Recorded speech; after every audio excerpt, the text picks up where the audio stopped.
Lecturer Urdu online YouTube channel के तमाम मोज़िज़ subscribers अस्सलाम वालेकुम। आप सब कैसे हैं? उम्मीद है कि बिल्कुल ठीक होंगे, शाद होंगे, आबाद होंगे और हस्बे रिवायत बिल्कुल संजीदगी के साथ पढ़ते होंगे, क्योंकि इंटरव्यूज़ करीब हैं। जिन मर्द उम्मीदवारों का तहरीरी इम्तिहान हुआ था, बल्कि जिन्होंने उस तहरीरी इम्तिहान को पास किया था, सुनने में ये आया है, चूँकि मैंने ख़ुद वेबसाइट को विज़िट नहीं किया, लिहाजा मैं ये लफ्ज़ इस्तेमाल करूँगा कि सुनने में ये आया है। हालांकि जिन साहब ने मुझे बताया है वो ईमानदार आदमी है और झूठ नहीं बोलते, फिर भी चूँकि मैंने ख़ुद नहीं देखा, लिहाजा ये ख़ारजी शहादत तो हुई, ये दाखिली ना हुई। तो बहरहाल 3 अक्टूबर से इंटरव्यूज़ का आगाज़ हुआ चाहता है और अनकरीब जो हमारी बहनें हैं, ख़वातीन हैं, जिन्होंने रिटन टेस्ट क्वालिफ़ाई किया हुआ है, यानी अपनी की चेक की हुई है और उनका अभी तक रिज़ल्ट आया नहीं है और उनको उम्मीद है कि वो मेरिट लिस्ट में उनका नाम आ जाएगा और इंटरव्यू की तैयारी कर रही हैं। जी हाँ, तो उनके लिए क्या ज़रूरी है कि ये वीडियो गौर से देखें। आज का इंटरव्यू आप सबके लिए ख़ास होने वाला है, क्योंकि ये बड़ा अहम इंटरव्यू है। इसके जो सवालात हैं और जवाबात हैं वो आपके काम आएंगे। ठीक है जी। हमेशा की तरह कहूँगा, अगर आप को फ़ायदा इस वीडियो देखने से ना पहुँचे तो आपको ये इख्तियार हासिल है, बल्कि मैं कहूँगा कि जो बेफ़ायदा सी चीज़ है उसको छोड़कर चले जाएं, तो आप फ़ौरी तौर पर जो है वो चैनल को अनसब्सक्राइब करके आप जा सकते हैं। लेकिन अगर फ़ायदा हो तो शेयर भी कीजिएगा, लाइक भी कीजिएगा, कमेंट भी कीजिएगा और मुझे बताइएगा भी। और व्हाट्सएप ग्रुप का लिंक मैं हमेशा की तरह वीडियो के डिस्क्रिप्शन में दूंगा। आज की जो वीडियो है वो वीडियो नंबर 8 है। इस तरह के 7 इंटरव्यूज़ हम पहले शेयर कर चुके हैं। ठीक है जी। देखते हैं उम्मीदवार कौन है और क्या करते हैं। हॉल में दाखिल होते हैं और बल्कि मैं आपको बता देता हूँ, ये एक ख़ातून है। ठीक है जी। हमेशा की तरह नाम फ़र्ज़ी रखा गया है, यूनिवर्सिटी का नाम और इसी तरह से इलाके का नाम। तो ये बात अपने जहन में रखिए, क्योंकि इससे प्राइवेसी किसी की डिस्टर्ब नहीं होती। हमारे काम के सवालात हैं और जवाबात हैं, तो हम उन तक महदूद रहते हैं। ठीक है जी। तो उम्मीदवार अस्सलाम वालेकुम। पैनल वालेकुम सलाम। बैठें। उम्मीदवार सर शुक्रिया। पैनल अपने बारे में कुछ बताएं। अच्छा जी, इनका नाम जो हमने रखा है वो है ज़ुमुर्द। ठीक है जी। अब आप कहते हैं ज़मुर्द, ठीक है, ज़मर्द और ज़ुमुर्द। रेख्ता की डिक्शनरी देखिएगा, उसमें यही तलफ़्फ़ुज़ है। ठीक है जी। मज़ीद आप इस हवाले से तहक़ीक़ कर सकते हैं। बहरहाल ये एक नावल के हवाले से भी बड़ा मशहूर किरदार है, इसलिए इस नाम पर, वरना नाम पर तो क्या बहस करें। जो जिसका नाम है वो उसको जिस तरह लेता है और उसको इस्तेमाल करता है वही दुरुस्त है। ठीक है जी। तो उन्होंने अपना नाम बताया। मेरा ताल्लुक़ मुल्तान से है। मेरे वालिद प्राइमरी उस्ताद हैं। मेरी वालिदा भी इसी शोबे से वाबस्ता हैं। मैं यूनिवर्सिटी से एमए करना चाहती थी, लेकिन कुछ वजूहात के बायस ना कर सकी, इसलिए प्राइवेट एमए करना पड़ा। मुझे पढ़ाने का शौक़ है और इसी शौक़ की तकमील के लिए मैं लेक्चरार बनना चाहती हूँ। पैनल: इस वक्त आप कहीं पढ़ा रही हैं? नहीं सर। पैनल: यानी आपने अभी तक अपने एमए को इस्तेमाल नहीं किया या कोशिश के बावजूद आपको मौका नहीं मिल सका? देखिए, अक्सर तालिबात बिलखुसूस ऐसी होती हैं जिन्होंने अरसा दराज से एमए किया हुआ होता है। मिसाल के तौर पर 2013 में किया, 12 में किया, 11 में किया और एक अरसे तक उन्होंने या तो अप्लाई नहीं किया कमीशन के लिए, या बहरहाल जो भी वजह रही हो वो लेक्चरार नहीं बन सकी। अच्छा, इस पीरियड में उन्होंने कहीं प्राइवेट किसी निजी कंपनी में, किसी निजी इदारे में काम नहीं किया, किसी स्कूल कॉलेज में काम नहीं किया। तो ये एक सवाल एक पैनल के जहन में आ सकता है। अच्छा जी, मेरा गला थोड़ा ख़राब है आज, तो अगर आपको आवाज़ हमेशा की तरह साफ़ ना सुनाई दे, मेरी कोशिश तो ये है कि मैं तेज़ बोलूँ और आप तक आवाज़ आए, लेकिन अगर थोड़ी सी गड़बड़ हो जाए तो उसके लिए पेश की माज़रत। लेकिन वीडियो बनाना इसलिए भी ज़रूरी था क्योंकि इंटरव्यूज़ करीब हैं और फिर आप कहेंगे कि सर हम पर ऐसा वक्त आन पहुँचा है और आप हमारा ख्याल नहीं करते, तो आप सबका ख्याल करते हैं। आप हमारे भाई हैं, बहनें हैं, और हम चाहते हैं कि आप जो है वो कामयाब हो। अल्लाह पाक आप तमाम को कामयाब करे। तो जी, इन्होंने क्या सवाल किया, वो जॉब नहीं कर रही थी, ठीक है। तो उनसे पूछा गया कि आपने अभी तक अपने एमए को इस्तेमाल ख़ुद नहीं किया, या कि आपको इस्तेमाल करने का मौका नहीं मिला, यानी कहीं पर आपको जॉब ना मिल सकी। अब देखें, ये ऐसा सवाल है कि एकदम के लिए आप परेशान हो जाएंगे। आप कहेंगे कि मतलब मेरी काबिलियत पर देखिए, एक मैं आपको एक छोटा सा पॉइंट बताना चाह रहा हूँ।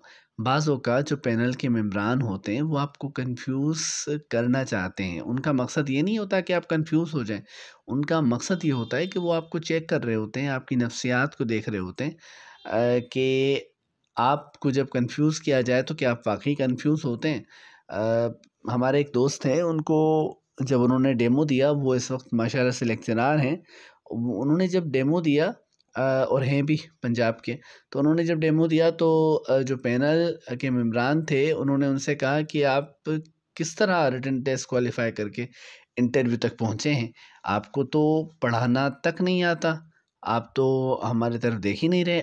अच्छा, वो देख रहे थे और उनको मुसलसल देख रहे थे, उसके बावजूद बड़ा समझें कि गुस्से से और ऐसे अंदाज से कि किसी के लिए कहा जाए तो उसे बुरा लगे, तो उस साहब को बड़ा बुरा लगा, लेकिन उसने उस चीज़ को बर्दाश्त किया, हाइपर ना हुआ, गुस्से के बदले गुस्सा ना किया, और कोई बदतमीज़ी का मुज़ाहरा उसने नहीं किया। उसने कहा, सर मैं माज़रत ख़्वाह हूँ अगर मैं आपको मुतासर करने में नाकाम रहा हूँ, मैं अपनी कोशिश कर रहा हूँ और मैं सीख रहा हूँ, और मैं इंशाल्लाह आगे भी सीखता रहूँगा, ठीक है। तो इस तरह का उन्होंने कोई जवाब दिया। अच्छा, जब मेरिट लिस्ट का उन्होंने मेरिट लिस्ट को देखा, तो उनका नाम जो था वो इब्तदाई नामों में शामिल था। तो बड़ा हैरान हुए, मुझे बताया, अपने एक तो और दोस्तों को बताया कि जनाब मेरे साथ ये हुआ क्या है, देखें ज़रा।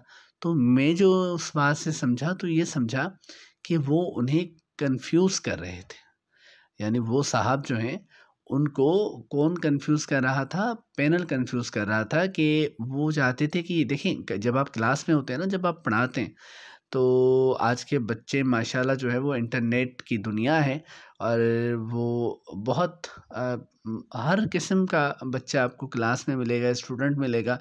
कोई ऐसा है जिसने कभी किसी का कहा नहीं माना, घर में भी किसी का कहा नहीं मानता, तो जब वो कॉलेज आता है तो वो कहता है कि मैं असातिज़ा जो हैं उनको वो इज़्ज़त और एहतराम देने के लिए समझें कि वो राज़ी नहीं होता, कि जो उसका हक़ है, जो उस्ताद का हक़ है।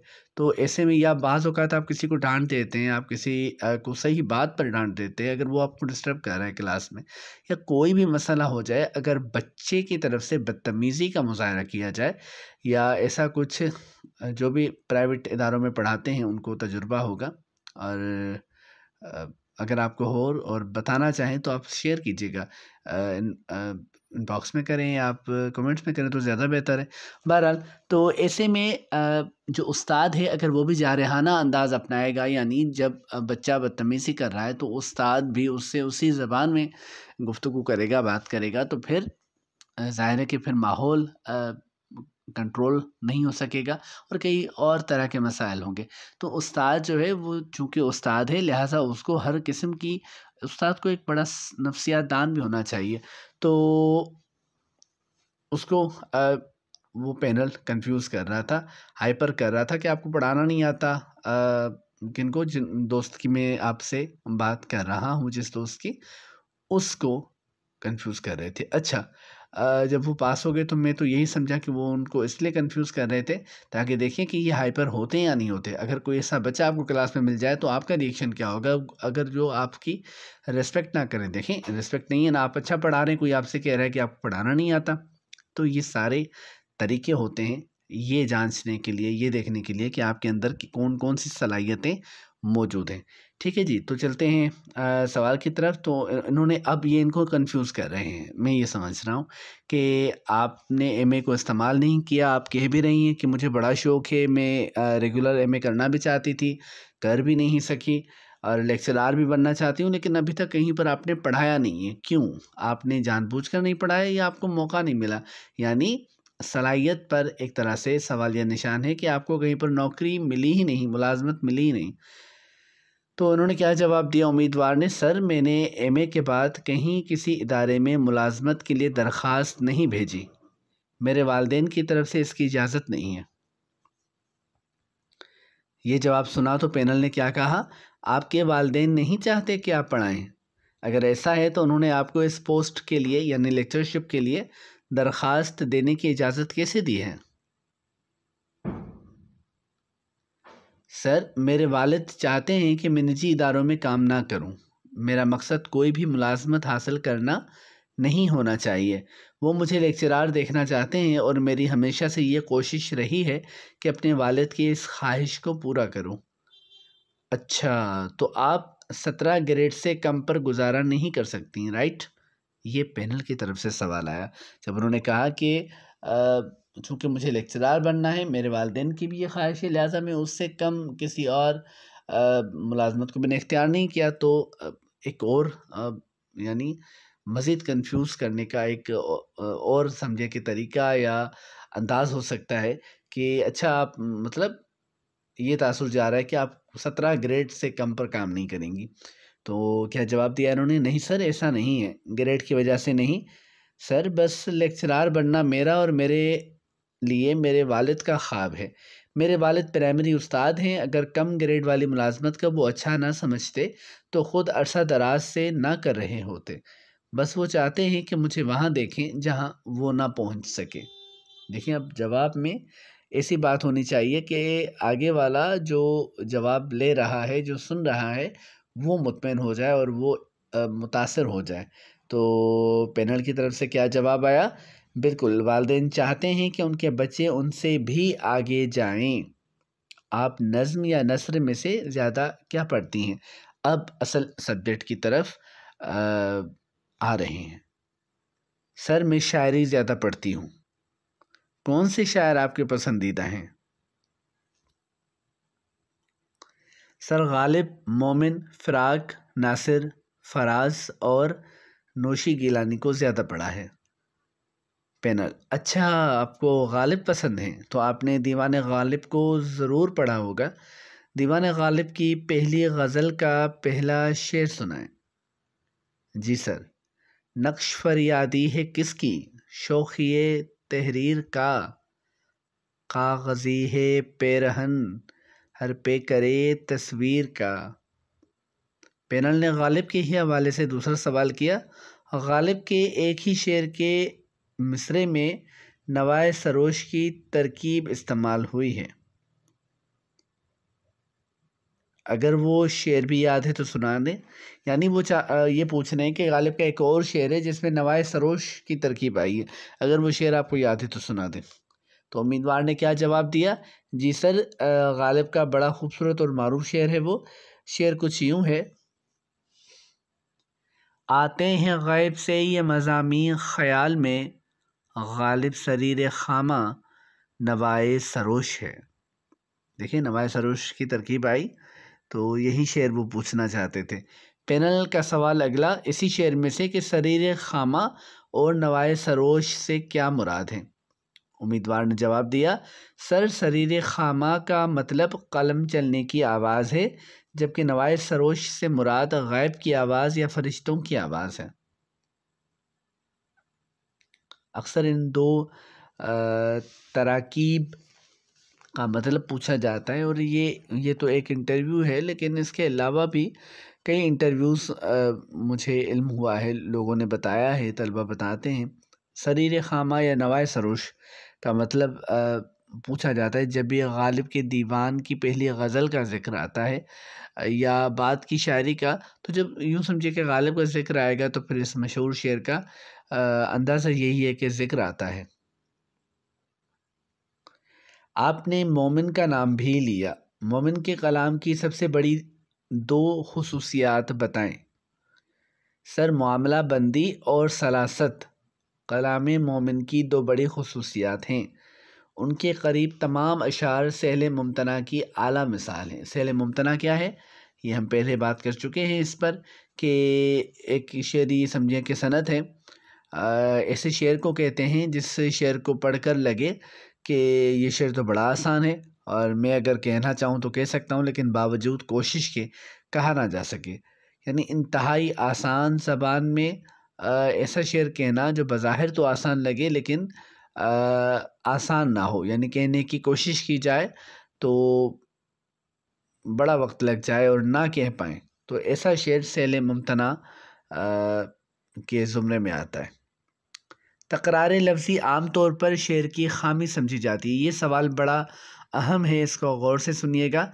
तकरार लफ्ज़ी आम तौर पर शेर की खामी समझी जाती है, लेकिन बाज़ शोरा उसे इस कमाल महारत से बरतते हैं कि खामी की जगह खूबी मालूम होती है। आप इसे कोई भी दो शेर सुना सकती हैं जिनमें अल्फाज की तकरार मौजूद हो लेकिन खामी नहीं, शेरों की खूबी मालूम हो। तो उम्मीदवार कौन से शेर सुना रही हैं? सर शिफ्ता का शेर है, किस तजाहुल से ये कहता है कहाँ रहते हो। किस तजाहुल से ये कहता है कहाँ रहते हो, तेरे कूचे में सितमगार तेरे कूचे में।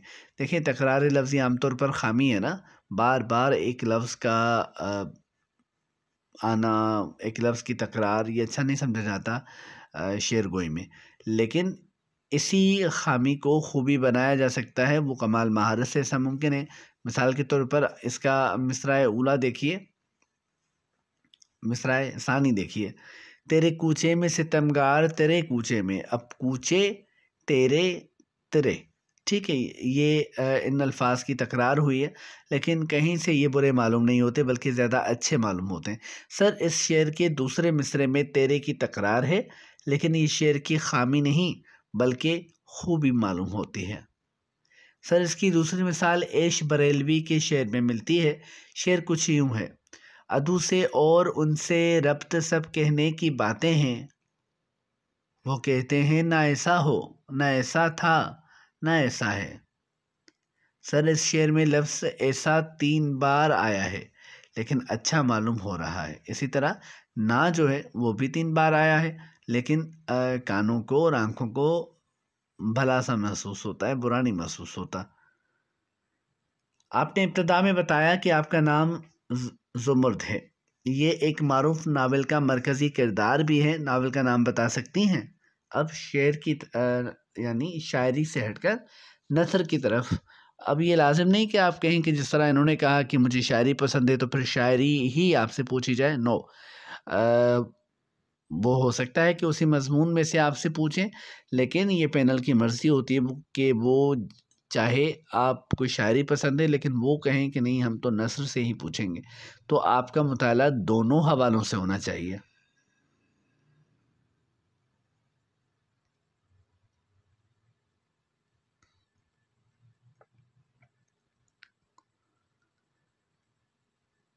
तो जो सवाल किया गया कि ये किरदार किस नावल का है, तो नावल का नाम ये बता रही हैं कि सर ये अब्दुल हलीम शरर के मारूफ नावल फिरदौस बरी का किरदार है।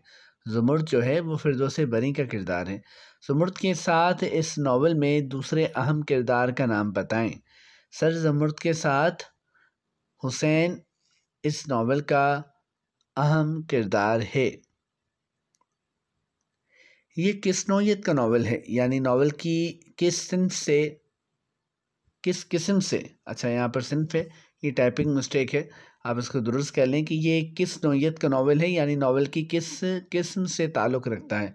नावल की कई इक़साम है ना, तो ये एक तारीख़ी नावल है। कौन सा नावल? फिरदौस बरी शरर का। इस नावल में किस फ़िरके का ज़िक्र किया गया है? ये सवाल अक्सर आता है, रिटन में भी आता है, इंटरव्यू में भी आता है। इस नावल में किस फ़िरके का ज़िक्र किया गया है? सर फ़िरका बातनिया। तहकीक एमए में आपका मज़मून रही है, ये बताएं कि तहकीक लफ्ज़ किस लफ्ज़ से बना है? सर तहकीक का मादा हक है। अच्छा, और कहीं के ये मिलता है हक़ है काफ काफ, ठीक है जी। तो लेकिन असातिज़ा कहते हैं कि तहकीक का मादा जो है वो हक है। अगर आप यूँ भी कहेंगे तो ये दुरुस्त होगा। सुखनदान फ़ारिस किसकी किताब है? सर ये मोहम्मद हुसैन आज़ाद की किताब है जो उन्होंने ईरान के हवाले से लिखी है। इस किताब में एक जगह गर्ग आश्ती की इस्तिलाह आई है, इसके बारे में बताएं। बाज़ अहबाब गर्ग आतिशी कहते हैं, लेकिन मैंने कई जगहों पर इसको सर्च किया है, देखा है, और मुझे मालूम हुआ है कि ये गर्ग आश्ती है। ठीक है जी। सर इस किताब के एक हिस्से में आज़ाद ने, किस किताब के एक हिस्से में? सुखनदान फ़ारिस। सर इस किताब के एक हिस्से में आज़ाद ने ईरान के मखसूस भेड़ियों से मुतल्लिक लिखा है कि जब ईरान में जाड़े का मौसम आता है तो इन गोश्त खोर भेड़ियों को खाने के लिए कुछ नहीं मिलता, खाने के लिए छोटे जानवर मिलते ही नहीं है, क्योंकि सर्दी की वजह से वो अपने बिलों में घुस जाते हैं। तो ऐसे में मजबूर होकर ये भेड़िए क्या करते हैं कि 10-10, 20-20 की टोलियों में बैठ जाते हैं और एक दूसरे पर नज़रें जमाए रहते हैं। जैसे ही किसी भेड़िए की आंख लगती है तो सारे भेड़िए उस पर टूट पड़ते हैं और उसको चीर फाड़ कर तिक्का बोटी करके खा जाते हैं, और थोड़ी देर के बाद वो दोबारा से इसी तरह दायरा बनाकर बैठ जाते हैं और फिर से खेल दोबारा शुरू होता है। ठीक है जी। उनके इस अमल को देखकर ईरान के लोगों ने उन्हें ये नाम दिया है गर्ग आश्ती का, और ये इस्तिलाह उन्होंने निकाली है। और क्यों निकाली है कि ये ऐसा बदज़ात जानवर है कि अपनी जिन्स वालों को भी नहीं छोड़ता, यानी उसके साथ का कोई भरोसा नहीं। इससे एक और इस इस्तिलाह से मुराद दगाबाज और फ़रेब देने वाला भी है, या ऐसी सुलह को भी गर्ग आश्ती कहते हैं जो दुश्मन को धोखा देने की गर्ज से की जाए। यानी दिल में तो सुलह का ख्याल ना हो, लेकिन दुश्मन को धोखा देना मकसूद हो और तो वो सुलह की जाए, तो ऐसी सुलह को के लिए ये इस्तिलाह हम इस्तेमाल कर सकते हैं। मोहम्मद हुसैन आज़ाद दबिस्तान सर सैयद के आदमी थे।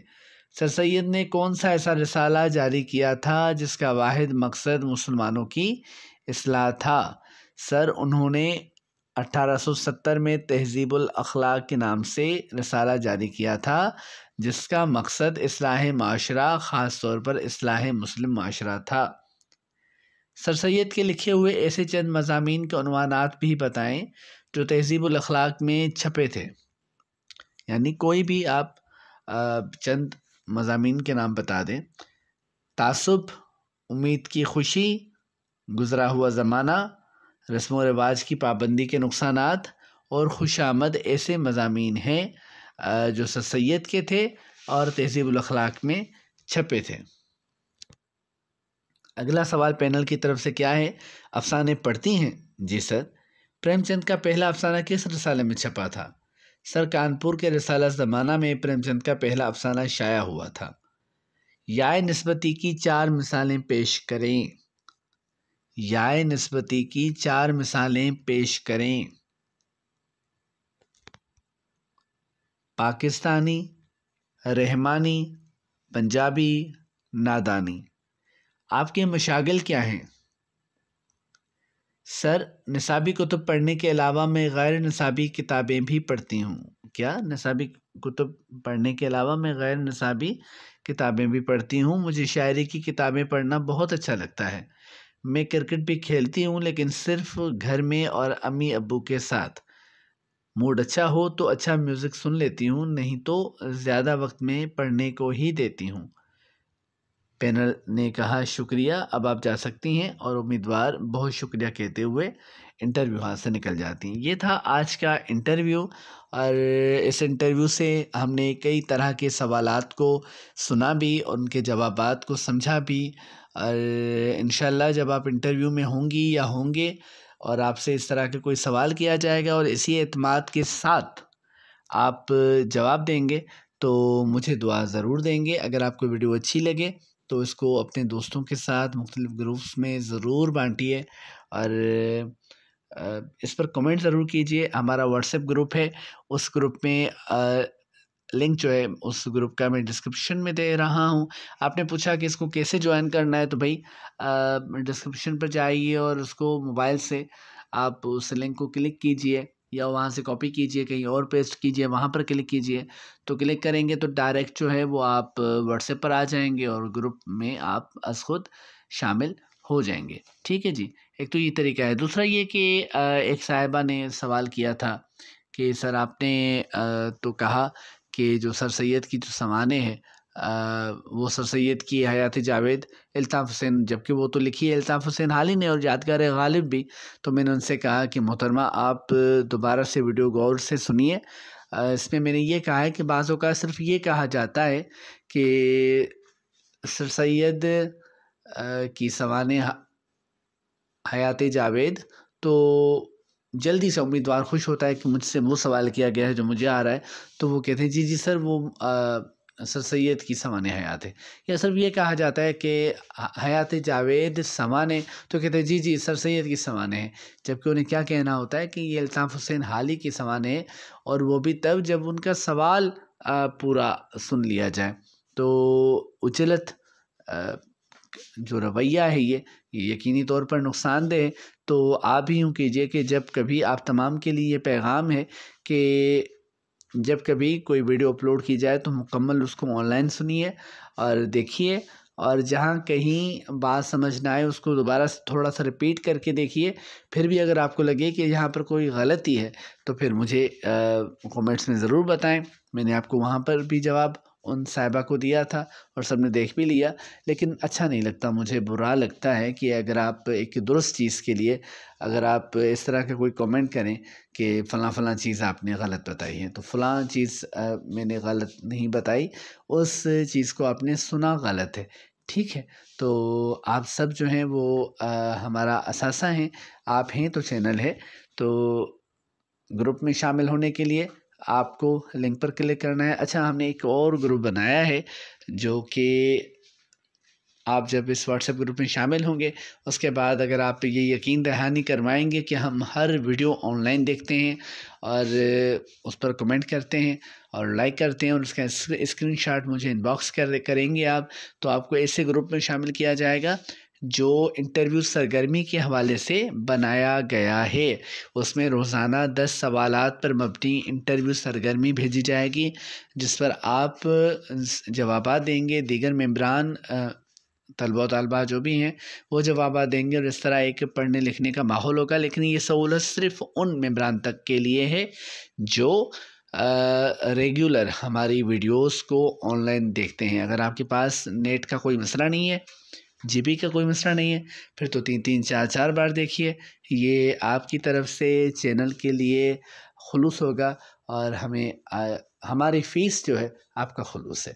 शाद रहिए, आबाद रहिए, हंसते मुस्कुराते रहिए, हमेशा खुश रहिए और ऐसी अच्छी वीडियोस को ज़रूर देखें, क्योंकि अगर आप रिस्पांस अच्छा नहीं देंगे तो ज़ाहिर है वीडियो बनाने का और इस तरह का काम करने का शौक़ जाता रहेगा, और जब शौक़ नहीं होता, ज़ौक़ नहीं होता, तो फिर ज़ाहिर है कोई अच्छी चीज़ वजूद में नहीं आती। हमेशा खुश रहिए और इंशाल्लाह कोशिश की जाएगी कि कल एक और नई वीडियो आपके लिए अपलोड की जाए। अल्लाह हाफ़िज़।